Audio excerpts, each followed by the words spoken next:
Hi, this is Joyce from America Speaks, The Voice of Joyce. I'm going to speak today about why I believe in an all-inclusive tent and what does that mean? What does it mean to me? So that you'll understand what I think about people and humanity. I'm a people person. I've always been a people person, and I've learned tolerance from my folks who were a great role model. It's part of my DNA. Just like serving my country is part of my DNA, and love of Israel is also part of my DNA. Let me explain. An all-inclusive tent to me means thinking about everyone in our city. We have 165 nationalities in New York City, and somehow we all get along. I would think at least 20 nationalities pass through my dad's floor contracting shop. From 1948 on, my dad had a union shop and employed union laborers to do hardwood flooring on Long Island and in the tri-state area. At one point, he was as big as Estee Lauder, though he never made as much money as they have. But he was pretty well known as Ace Hardwood Flooring Company.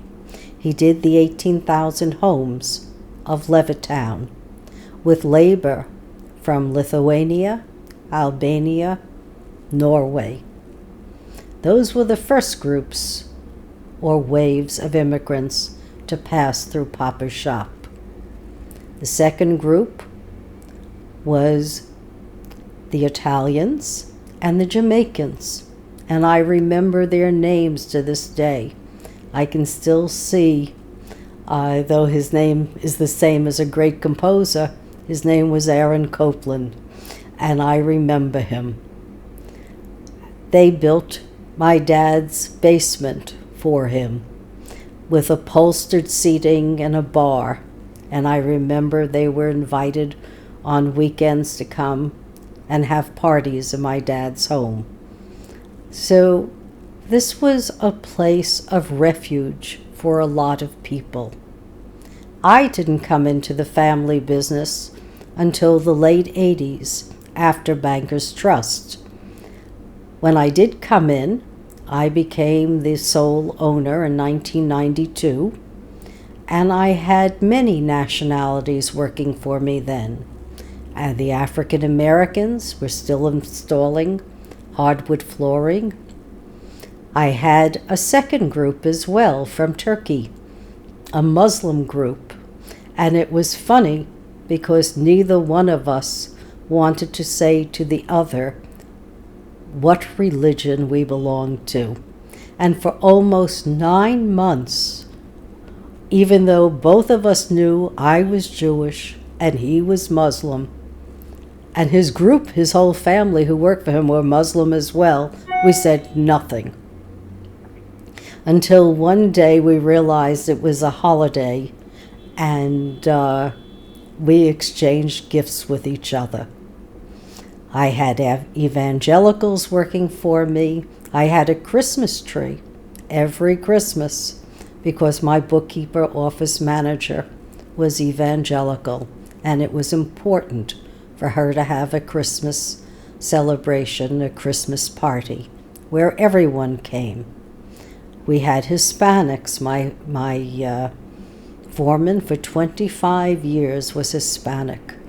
I had the Irish work for me. It didn't matter. What mattered only is that we got along, that we respected each other, and being who I am, I paid my labor very well. And I paid them within a week of them having done the job. It was something that you did. Labor worked for you, you paid them. But we weren't just boss an employee, I felt responsible for them. And many of us became friends afterwards when I closed my business in 2013. And we remain friends to this day.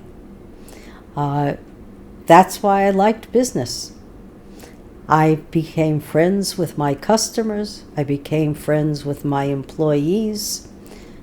And it taught me not to judge, to be tolerant of others. Not all Jewish.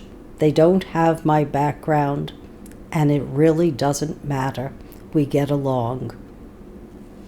I did mention earlier that I have a love of Israel, and that too was passed on by my parents.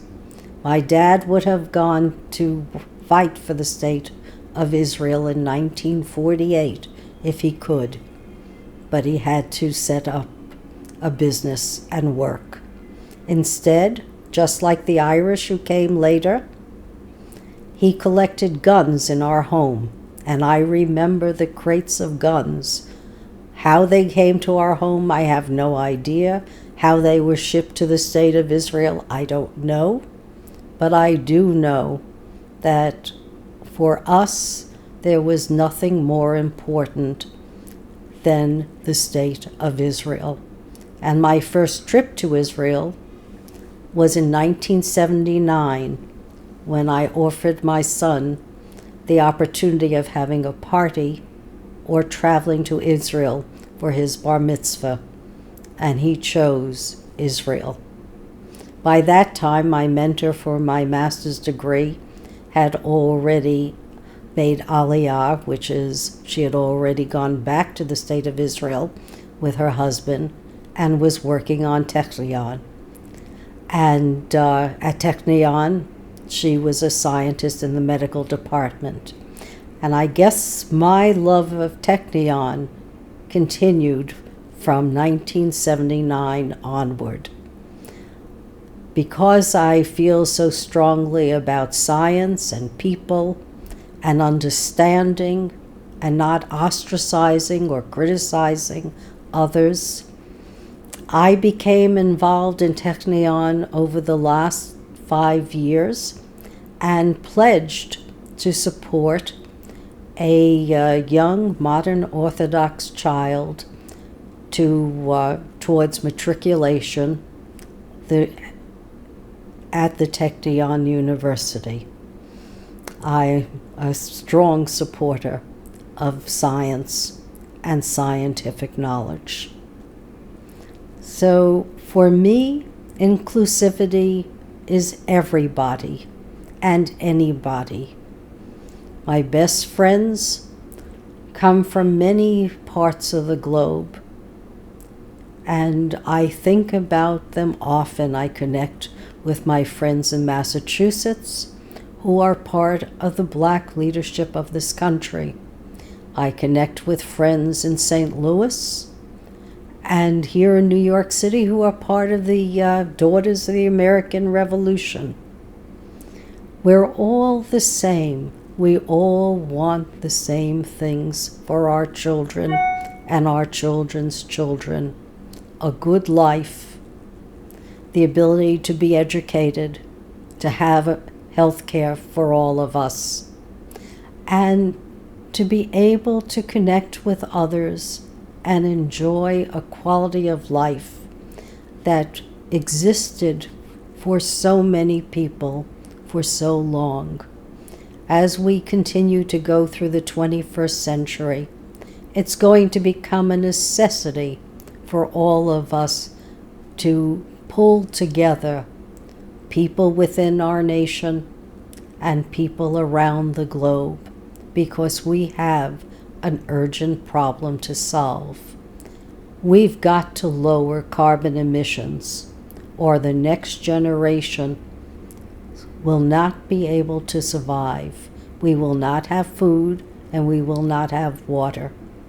So I think that the quicker we decide that we're going to be tolerant of each other and kind of get that back, that old American spirit that we have, which is we can do anything when we put our mind to it. We have before. We did it with space. We did it when we had to enter World War II, and we can do it again. I have this tremendous love of country as well.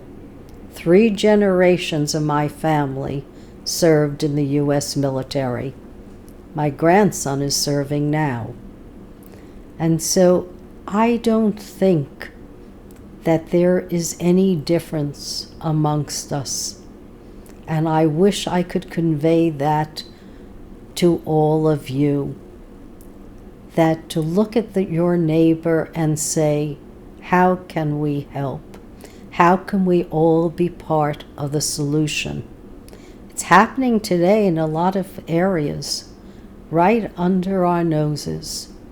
People are becoming food insufficient, and it's just not in the urban areas. In rural areas, people don't have groceries to go to, and so they're forming community shops and we call it co-ops, they call it community shops. It's the same, but it's something that is required so that people can live and survive and be sustained in a decent way of life.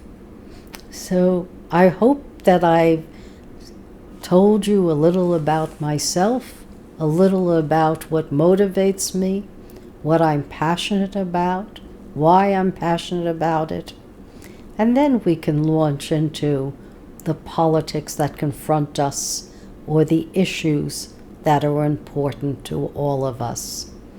Next week, I'm not going to be here, though I will do a podcast and a video on what I've learned.